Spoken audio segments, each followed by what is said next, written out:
Sì, effettivamente dopo più di 2 anni di lavori finalmente siamo arrivati alla conclusione e inaugurazione di tutto questo plesso che è stato nel complesso, tutte e 3 le strutture hanno affrontato dei lavori, diciamo, iniziando dalla palestra che sono stati i lavori più semplici e che comprendono la messa a norma antisismica e l'adeguamento alle barriere architettoniche. Siamo passati all'ex scuola media che ha subito un intervento di adeguamento sismico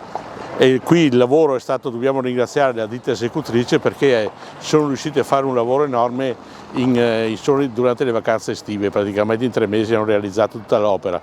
Quella più grande è stata questa che andiamo a inaugurare oggi e che è la nuova scuola media o come la chiamano adesso secondaria di primo grado, e che praticamente è stata rifatta quasi da zero, perché attraverso un contributo della Regione Veneto ci hanno imposto praticamente ed anche giustamente che che il fabbricato fosse in adeguamento sismico, quindi in grado di affrontare qualsiasi tipologia di evento appunto sismico di questo tipo. Siamo riusciti, anche una scuola dal punto di vista tecnologico molto avanzata, nel senso come raffrescamento, come riscaldamento, come ricambio d'aria interno, ma questo dovrebbero dirlo i tecnici. Quindi oggi siamo arrivati al risultato, i ragazzi dopo 2 anni di esilio, fra virgolette, nel vicino comune di Sarmi, di questo ringrazio nuovamente sempre il sindaco di Sarmi che ha ospitato i nostri ragazzi in questi 2 anni, finalmente tornano a casa. Si conclude un percorso che è durato circa, direi, 4 anni, iniziato con l'adeguamento sismico e strutturale della palestra, qui adiacente appunto ai plessi scolastici, e seguito da un primo intervento all'allora scuola elementare, oggi diventata scuola secondaria di primo grado, intervento che ha comportato la demolizione del primo piano e la creazione, la ristrutturazione di 3 aule che erano già esistenti, oltre all'interrato e altre attività, e praticamente ha ricondizionato tutta la struttura adeguandola sismicamente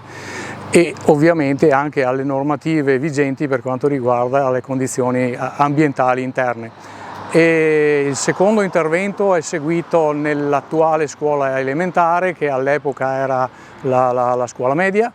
con un intervento di circa 800.000 euro, adeguando quella struttura che, pur essendo più giovane nell'arco temporale,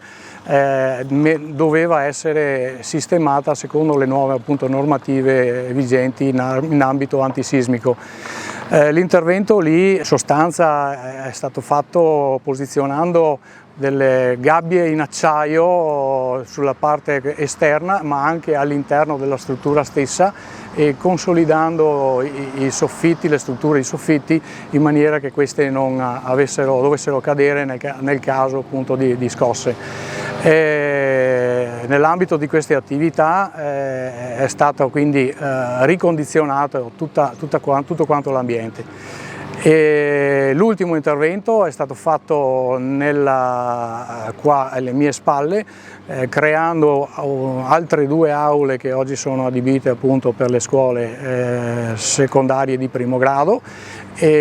intervento che si è concluso all'inizio di metà di quest'anno e oggi ci consente di inaugurare questo plesso scolastico all'avanguardia sia dal punto di vista sismico ma anche ambientale.